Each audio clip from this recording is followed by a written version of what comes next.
30,000 ছাটি 10,000 ছাটি দিয়েছে। হ্যাঁ 10,000 ছাটি ছিল আমার, হয়নি তো। ওই যে বিশ্বাস করে না, এই কাটা মারবে কৃষ্ণ রে, ও কি যা কটার মধ্যে 10,000 ছাটি, এই 10,000 ছাটি দিয়ে ছাটি হয়নি, আমার তো 3,000 ছাটি দেওয়া। না না আমার টেম্পার হয়ে গেছে জল। না না না না ওই এ লোক এবার পাইকিরি করে খালি। মামা এই এত ফাঁকিবাজি কাজ করো মামা তোমার। ভিডিও করছে না হ্যাঁ এই লোকে বিড়ি মুখে বিড়ি।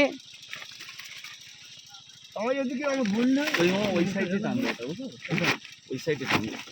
এইবার এটা থামো, এবার এটা থামো। টাকা ক্যাশ করে আসি দাদা, এটা ক্যাশ করে আসার সাথে সাথে টাকা আদান দিয়ে দে আমার লাগছে না, নিয়ে না ওটা উল্টে দিলে হয় বলো। এবার ফাইট এবার কিছু বলো। হ্যাঁ এবার কেন করতে চুনকাম পান্ডে চুনকাম মান্ডে। আমাকে দিয়ে আসবো ওদিকে নাকি? তা আমি কি মামা ঘাড়ে করে নিয়ে যাবো? চলো চলো চলো চলো চলো বেঁধে দাও। এ তেলাপিয়াটা কি আমার জন্য রাখলে? তো না যাও, তুমি না যাও, মামা, বাঁধবো না।